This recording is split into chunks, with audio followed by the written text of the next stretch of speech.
Good evening. I'm Kelly Wright. Thanks for joining me as we spend this next hour together. And I do hope that you're safe and well, taking care of yourself and your family because you matter. My opening observations tonight, we are still reeling emotionally, spiritually, and even physically and mentally from the events of last Wednesday, the insurrection against democracy that took place at the United States Capitol, here in the nation's capital. Throughout the country, blacks, whites, everybody is talking about what unfolded. And on Capitol Hill, Democrats and some Republicans now are pushing to invoke the 25th Amendment to remove President Trump from office. In addition to that, they are seeking to impeach the President of the United States. And if they go forward with that and vote to do it on this Wednesday, it will be the second time that this president has been impeached. Meanwhile, as more information comes to light about the attack, more congressional members are growing more angry with the president for endangering their lives. Not to mention that 5 people have died as a result of the attack on the Capitol. And the president of the United States is not taking any responsibility for that painful attack on our democracy. He has been banned from Twitter. He is said to be reeling about that. And in the midst of a COVID-19 pandemic that is growing more and more difficult to bring under control, he has said nothing about his focus or concerns about the American people dying from COVID-19. Here's the question: how did we get here?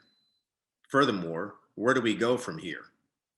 We'll talk about that today, but here's something to remember. While we are undergoing this dark chapter in our history, let us not forget that we will get through this. It will be painful, but we will get through this. For an eloquent man once stated that darkness cannot drive out darkness, only light can do that. And hate cannot drive out hatred, only love can do that. Dr. Martin Luther King Jr. stated those words as a result of going through the painful chapter of the civil rights struggle. It was deadly, it was vicious, and it was American against American. But he and those who marched alongside of him continue to dream a dream where all Americans could one day sit down at the table of brotherhood and come together. We all should be looking forward to that day, yet we know that some forces out there do not want righteousness, justice, and peace. And so for that, we continue to fight. And for that, we continue to have on this program dialogue about how we can move forward and how we must understand that out of this mountain of despair can be hewn a stone of hope. And those are my opening observations. And we'll be right back.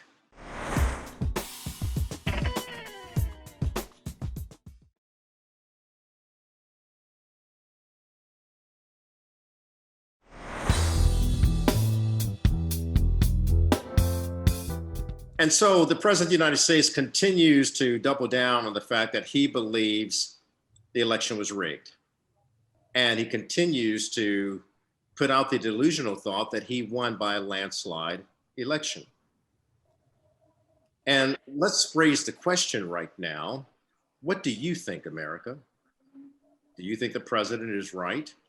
Do you think it was right that his supporters stormed the United States Capitol and then, after being caught in the act and causing so much destruction, pointed fingers at other fringe elements like Antifa and comparing it to Black Lives Matter?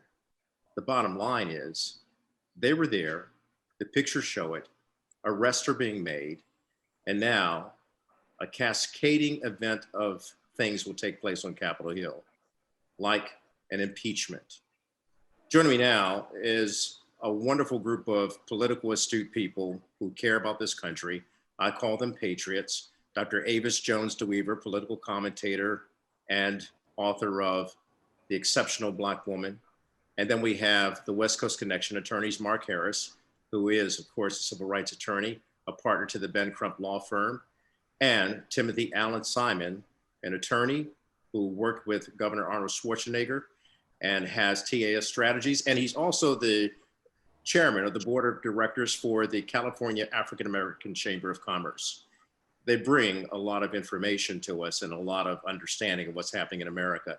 I got to ask you right at the top, what are your concerns for this country based on the events that we're still reeling from with this attack that took place on the United States Capitol? Dr. Avis?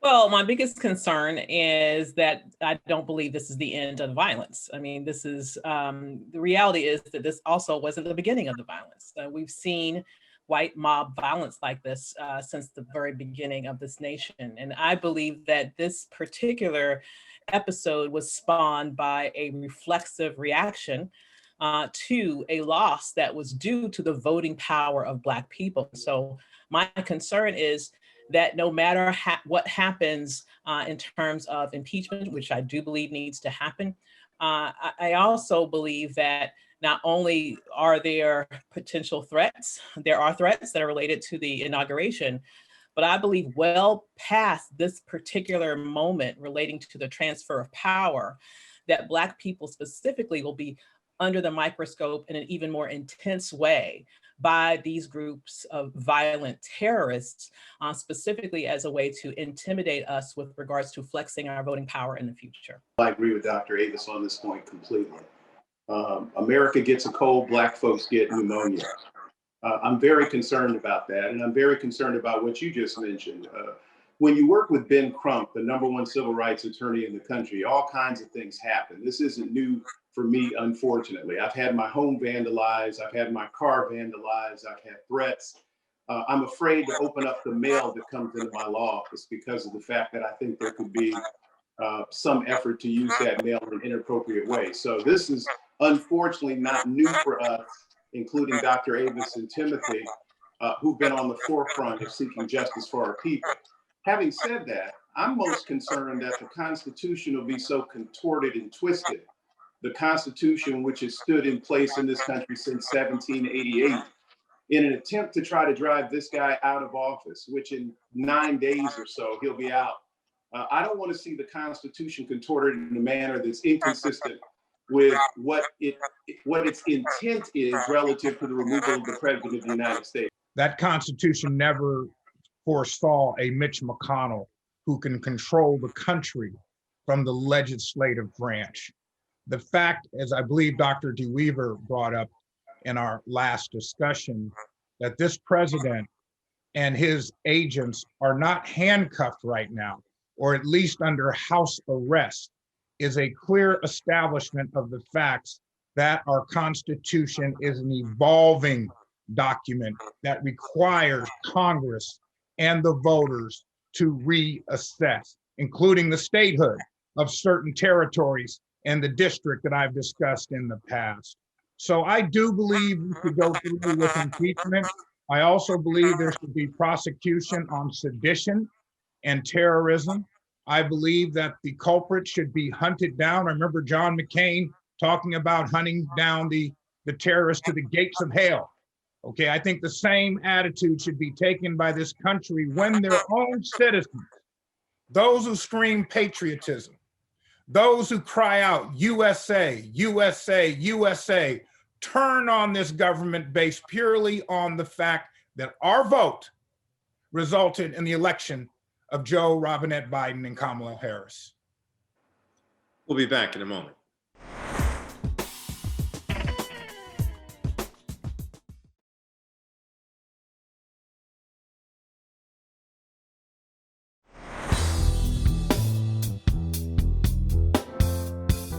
Welcome back to the program. We're talking about what unfolded since last Wednesday. It's important to talk about it today because it's not over. That we have not hit bottom yet, as Timothy Allen Simon has asserted before. So joining me is Dr. Avis Jones-Weaver, Timothy Allen Simon, and Mark Harris. Dr. Avis, I want to ask you, big tech, does it play a role in what happened, and how do we deal with that? Because the president will talk about the fact that he no longer has big tech to use to get his message out. Fringe groups out there are still using various services along the internet to applaud what took place last Wednesday. What do we need to do about that? Yeah, big tech is part of the problem, but it's not the totality of the problem. And also, big tech, I think, needs to be disaggregated a little bit. I believe that though Trump's favorite platform clearly was Twitter, and that was the megaphone that he's used ever since he first ran, I believe the particular arm that's been most dangerous around everything that's been happening outside of those right-wing places like Parler is a Facebook, for example. That was used really expertly during the first election that he ran in to help to spread disinformation and misinformation in terms of Russian interference. Then with this particular election, we saw Facebook right at the very beginning, in essence, said boldly and proudly that they weren't going to fact check at all, that they were going to let lies stand knowingly under this supposed banner of free speech. And now let's see where it's gotten us. What has happened is that there is an entire right-wing ecosystem that is a propaganda arm of the most radical right-wing fringe in this nation. And yes, big tech is part of that. Social media engines are a part of that, but that's not the entire totality of it. It also includes a huge ecosystem of radio shows and big personalities like a Rush Limbaugh and people like that. It includes digital shows, which have gotten very, very popular, like the crazy Alex Joneses of the world. It also includes certain television entities, like a Fox News, like a Newsmax, like an OANN. These types of arms have all been spreading lies, misinformation. They have been a propaganda state engine for this particular president. Mark, you're a constitutional scholar and lawyer.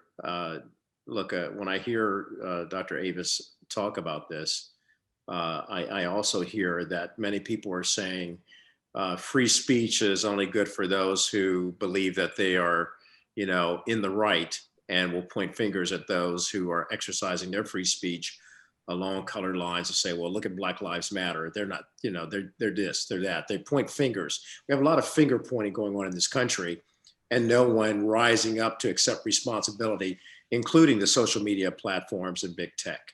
From a constitutional standpoint, where do we stand? On the role of tech, their position has been that it's not the message, it's not our message, we're the messenger. Don't shoot the messenger. I agree with them. I completely agree with them. The fact that somebody's sitting in their home and they're spooning this madness into their mouth, whether it be liberal madness or conservative madness or racist madness or whatever, that's their problem. It's not big tech's problem. Big tech, in terms of the social media outlets, are not the originators of the message. They're the messenger, and I believe they should continue in the manner they have up to this point. Leave it to us to discern our own truth from falsehoods, American to American. Sometimes you can't always leave it up to people to make the right decision. So we find ourselves in a quagmire of ideas and ideologies pitted against each other. And the question is, how do we find that fine line to protect everyone's constitutional free speech, and at the same time bring some accountability and responsibility to the person putting out those kinds of messages? Well, President Barack Obama, former President Barack Obama, was the first presidential candidate to effectively utilize social media and putting forth his message of hope, his message of bringing the country together. He also said in a debate with former Senator John McCain that it is often better to use a scalpel versus an axe. And I do think that we should all be concerned about the chilling effects of regulating speech. And as we say in government or politics, whose ox is getting gored? It is no surprise to me that we have white nationalists in this country. It is no surprise to me that we have white supremacists in this country. This has been, as has been stated, since its inception. The suppression of that speech, I don't really know if that is the solution. I think it'll be a combination of the courts and Congress to determine when speech is protected and when speech is classified as hate speech or commercial speech and no longer carries the same protection.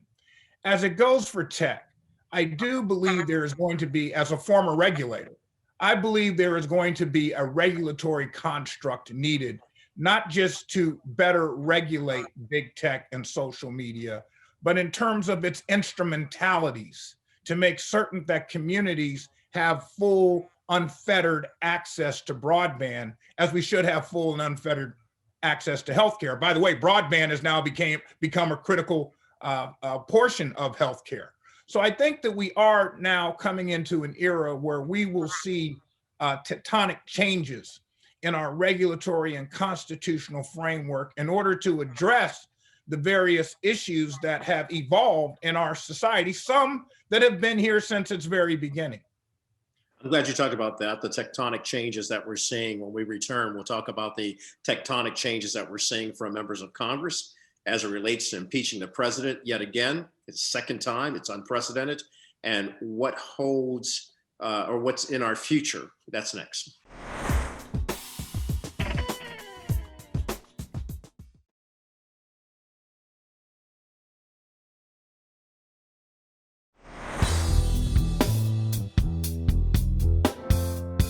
As you know, the United States Senate and Congress are now looking at what they can do to stop this president from doing any more harm, particularly in the House side. They've already proposed an impeachment. This is the second impeachment. On Wednesday, we'll likely have some sort of vote on that. They will move this very swiftly. They're also seeking the 25th Amendment. Vice President Pence has to sign off on that. It's unlikely that he will do that, yet we could see a change. Dr. Avis, when we were at a different point, we're at an inflection point during 9/11, and we saw sweeping changes take place. And now we're about to see sweeping changes take place yet again because of domestic terrorism. What are your concerns, or what do you see happening with this entire impeachment process? Well, first of all, I will just say, I hope we see sweeping changes. I'm not quite yet convinced that we will. And the reason why I say that is because the threat with regards to 9/11 was that came from a foreign entity and from people with brown skin. Now we're talking about homegrown whiteness. And this country has shown a great deal of leniency, as we saw in Living Color last week, when it comes to white terrorism, which, as I mentioned, has been a part of this nation since its very beginning.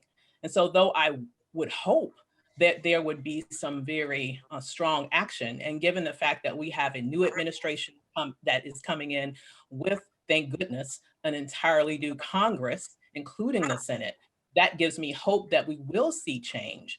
But I have to tell you that, we are within a country that has found itself to be very, very lenient when it comes to white terrorism writ large. Now, as it relates to this particular issue of impeachment, is absolutely needed. I mean, the Constitution does say that for high crimes and misdemeanors, there's a process in which you can get rid of a president. And I don't care if it's 1 day left or 1,000,000 days left. You cannot let traitorous activity by someone who has taken an oath to protect and defend this nation from all enemies, foreign and domestic, to stand.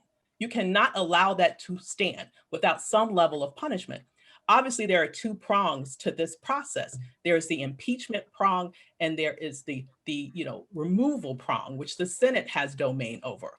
The Republicans still have domain over the Senate right now, unfortunately. So we don't expect anything to happen there. But you cannot just turn away your responsibility for making sure that this president is brought to task with regards to his incitement of an insurrection against the very nation for which he claims to be the leader of. It is absolutely unforgivable, and it needs to be punished. And he needs to go down in history uniquely as the only president ever to have impeached twice, because he at least deserves that distinction. Thank you for that, Mark. On that note, Senators Ted Cruz and Hawley there's a chorus line developing saying they should be disbarred, as well as Rudy Giuliani, who spoke at the rally before everything unfolded, all the tyranny that took place that day. But he said, let's have trial by combat. Talk to me about that disbarment. The bottom line is, following up on what Dr. Avis just said, it is inexcusable behavior on the part of sitting members of the United States Senate, a former United States attorney, Giuliani. It's unconscionable. And I hope that the efforts that have been expressed will go forward in terms of potential disbarment. It's interesting that Harvard Law School and Yale Law School are the respective alma maters of Hawley and Cruz. It's their student body, very progressive, that's calling most vociferously for their removal. But I do want to go back a little bit in terms of the process. The Constitution, the predicate to the Constitution, as we all know, is the Federalist Papers. So being the Constitution nerd that I am, I pulled those documents out this weekend and took a look at what the founders said about impeachment. And it was Alexander Hamilton, of course, who wrote most of the Federalist Papers. Federalist Paper number 65, 66, and 69 address impeachment.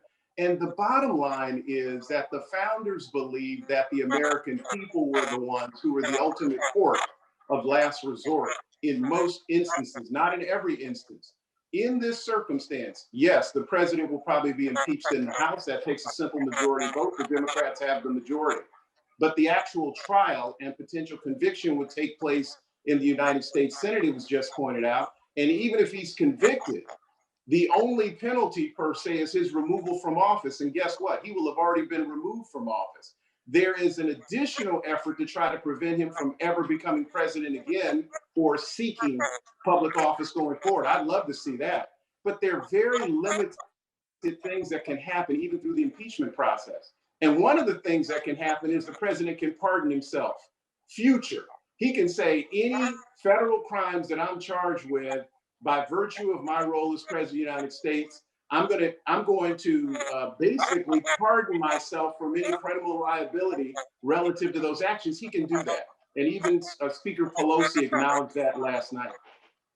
Yeah, well, point well taken. But Timothy, he cannot pardon himself from state crimes. Right. The state of New York is waiting, and there are other states that may follow suit. We're coming back with more after this.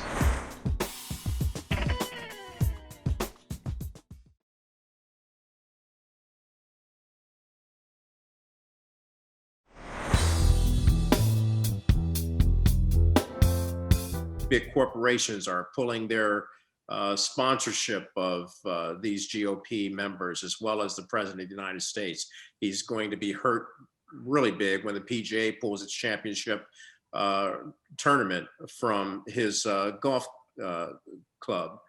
So there are some repercussions coming his way, as well as those Republicans who have basically sidestepped the issue and stayed with him. Well, many of the Fortune 500 who have said they're going to pull their money out of GOP donors, they're also, many of them said they're pulling out of political donations altogether.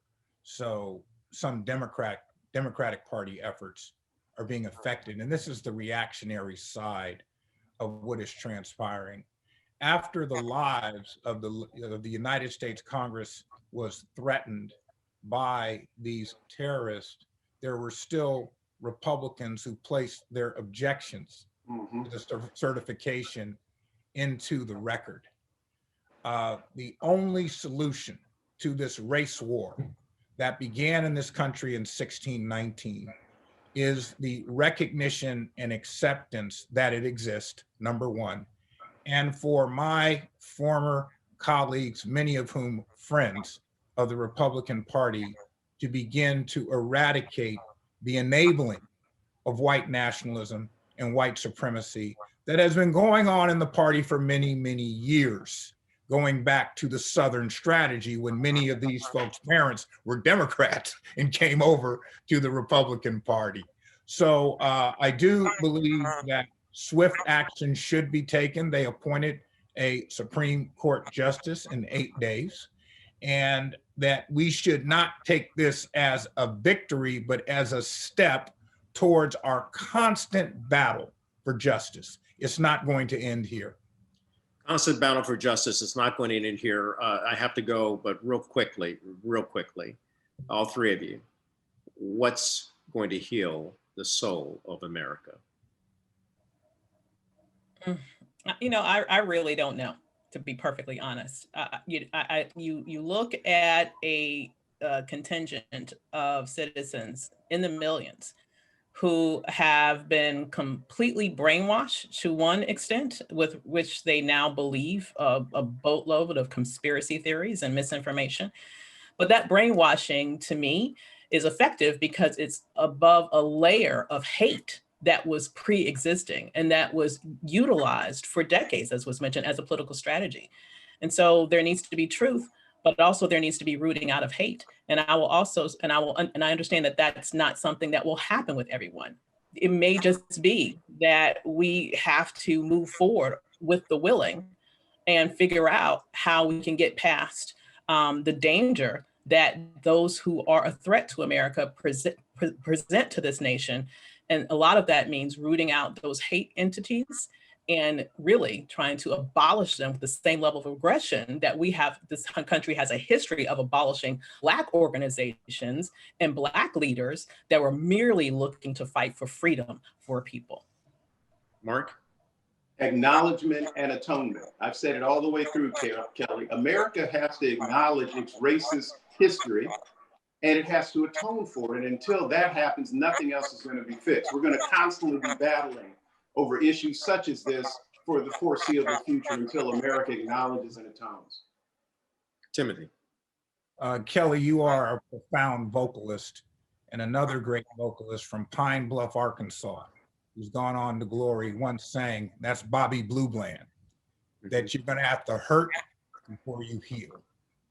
And this healing process for this country is going to involve a lot of hurt, because we're going to have to uncover and go to the root causes of this bizarre notion of racism that we live with on a day-to-day basis. And I think every member of this society has to go back and evaluate their views towards people who are different for whatever reason. And that's when this nation will heal. But that is a hurting process. And it's going to require legislation. It's going to require court decisions, which will be very difficult with this conservative court. And it's going to require the real will of the people, because that is where it begins and ends. I want to thank you all. Personally, I think it requires remorse, and then it requires repentance, and then it requires the faith to go through exactly what each of you have said, the painful process of healing. But out of that comes perseverance, out of that comes character. And the character of America is on the line. Thank you all. Dr. Ava Johnson-Weaver, attorneys Mark Harris and Timothy Allen Simon. We'll be back with more. We'll talk about law enforcement. What went wrong that day with security? That's next.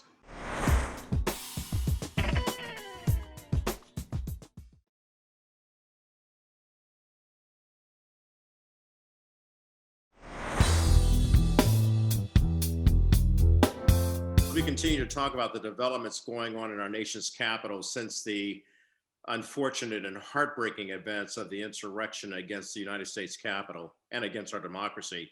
One of the looming questions is what happened with the security at the Capitol?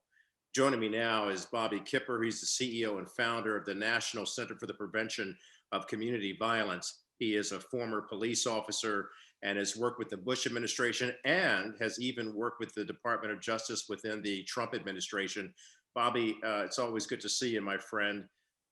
When you look back over last Wednesday and the surprise that stunned the world, the attack on our Temple of Democracy, United States Capitol, what was your first reaction as a security expert who's worked with the Trump administration, the Bush administration, and the Commonwealth of Virginia and local police department in Newport News, Virginia? Well, thanks for having me, Kelly. The first thing that I thought about was sadness. First of all, because of all the dynamics that exist today in public safety, as far as intel is concerned, and As we see more coming out about this whole situation, we know that, of course, the FBI and others saying that there was enough noise on the underground platform to know that there would be an absolute civil disturbance in Washington, D.C. last Wednesday. So that is one concern: is what are we doing with the intel if we're not putting it in place for our process of how we secure, our country. The second thing is, I understand even in an interview that was yesterday by the police chief who resigned, was apparently there were call outs for support of the National Guard. At first, the thing that really happens in these aftermath is that everybody has a story and everybody has a coverage. But the bottom line is this man is now saying, look, I reached out and I wanted more security. I wanted more National Guard troops. But the whole thing should have started with a wide perimeter around the Capitol. I mean, let's face it, it's a time in our country where it was probably the volatile vote in Congress that's been held in decades. And so, with that being said, there's no reason why there was not really a total close down of that entire environment leading into Capitol Hill.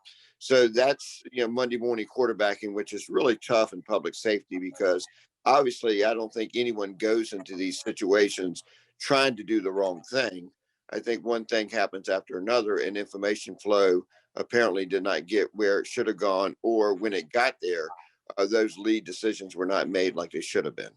Yeah, and Bobby, to your point though, security knew about this for months in advance since the election. As a matter of fact, I shouldn't say months in advance, but since the election and since President Trump started tweeting out, everybody, come to Capitol Hill, come to Washington on January 6th. It's going to be a wild night. That should have been indication. Plus, you go to basically pass. Participation from all these different people who supported Trump in the weeks leading up to that, marching in Washington, marching against Black Lives Matter Plaza, and actually threatening some of the Black churches in the area. It should have been something that security was prepared for. And I think that's why so many people were shocked, because, had that been Black Lives Matter, there would have been a ring of security around the perimeter of the U.S. Capitol.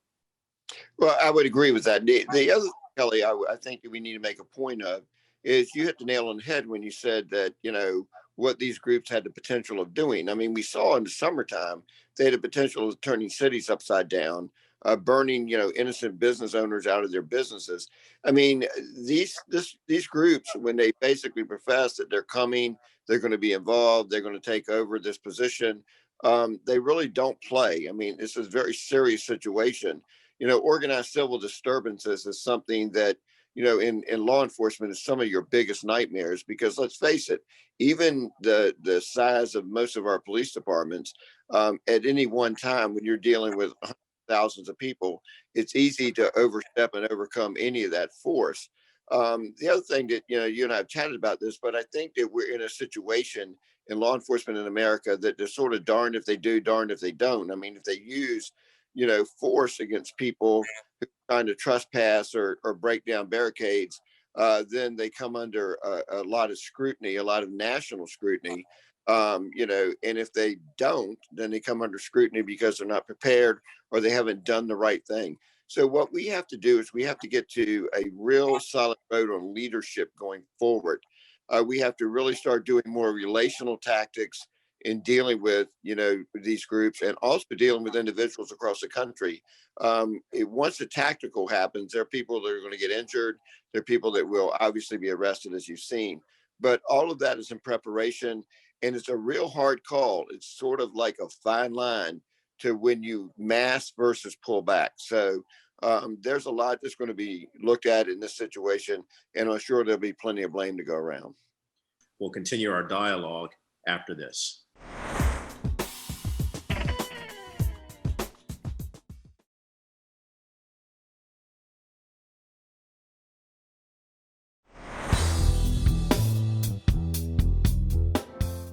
And welcome back. I'm joined by Bobby Kipper, who is the CEO and founder of the National Center for the Prevention of Community Violence, which is a national organization that works with various police departments and has worked with the Bush administration in the past, as well as the Trump administration, in terms of trying to help America actively care for each other. A very important component that you started, Bobby, was getting more community policing involved. But let's look at what happened on Wednesday. And let's look at the fact that the FBI, Department of Homeland Security, has stated very clearly that the single most threat to American tranquility, domestic tranquility, is white supremacy. And we've seen white supremacy groups and white nationalists under this veil of populism go out and inflict harm, and now even upon our nation's capital. What must security personnel do to actually get in and stop the spread of this kind of hate, this kind of violence, and this kind of attack on America? Well, I think the first thing we need to do, Kelly, is take it seriously as far as the intel is concerned. And as we said earlier, when this information started coming out, there should have been a full-fledged investigation by a number of agencies. There was, at least to some part, an investigation. But I guess my question is I'm really concerned about how that information is shared. And the other thing, I think there are also issues of communication between federal agencies and local agencies. It seems to be sort of a roadblock that happened on Wednesday, that pure communication didn't occur. But the problem going forward is we know the breakdown. We understand the breakdown. What we've got to do is we've got to get out of our silos, and we've got to stop, basically taking it on as our problem. The Washington, D.C. and the mayor and the political leaders that surround that jurisdiction should know that their police department alone cannot handle what's going on with that mass, violation of people's rights as far as, the civil disobedience. So what happens now is that when you start arguing, well, you should have called me earlier.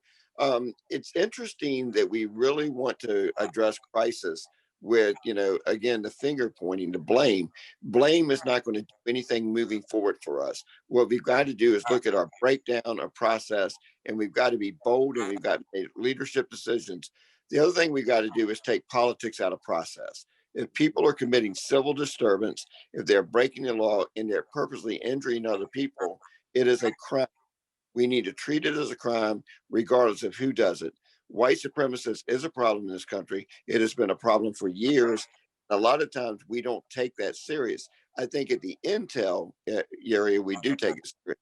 But what we do to address the process of that event taking place involving white supremacists, I think sometimes we don't really put all of our forces into one place to deal with it. And the other thing that's really interesting about this, it does not matter what the cause is. These groups, as we saw coming into the Capitol, will take any cause and effect in any way that they get. Remember, it's a borderline terrorist activity. They exist basically on a platform of attention. They want people to make attention, and they want to take over any type of stability. And that's exactly their goal. That's what they did. They were successful. So just think about every extremist group that saw what happened on Wednesday in the United States, how now they're looking at, wow, we could also be there. We could also be doing that. I have some real concerns moving forward. Bobby Kipper, CEO and founder of the National Center for the Prevention of Community Violence, still doing yeoman's work to try to help prevent these kinds of atrocities from taking place. I appreciate you, man. Thanks, Kelly. Appreciate you. We're back with more after this.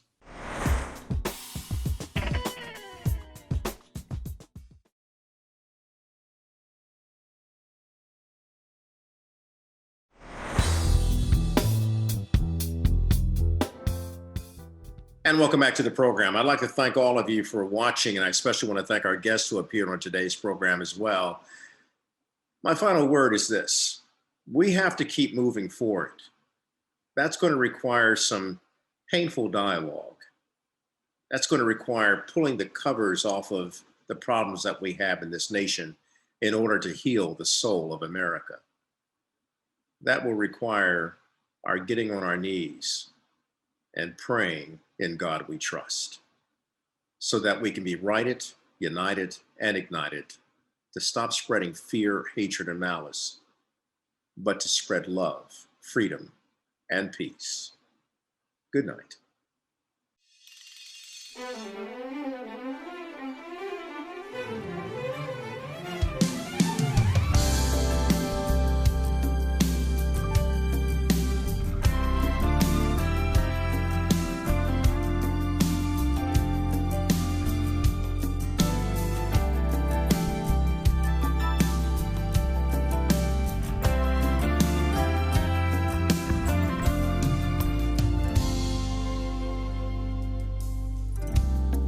Take a look around, I tell you what I see. I see a world filled with war and poverty. Take a look around, I'll tell you what I see.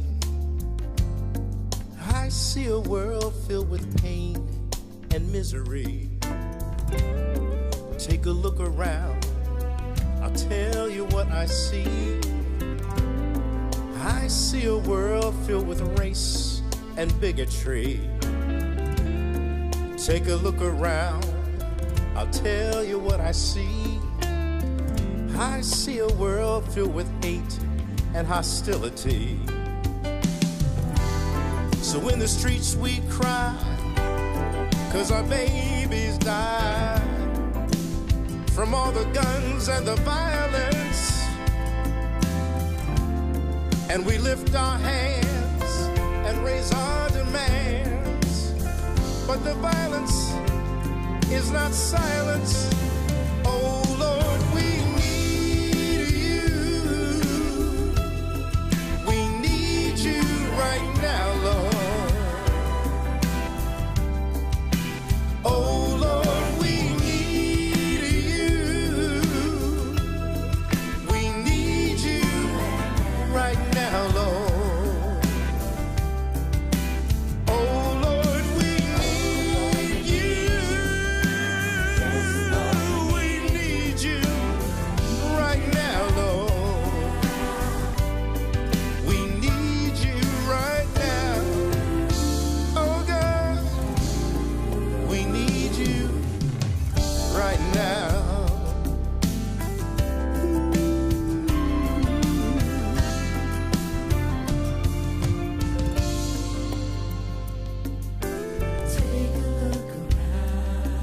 I'll tell you what I see.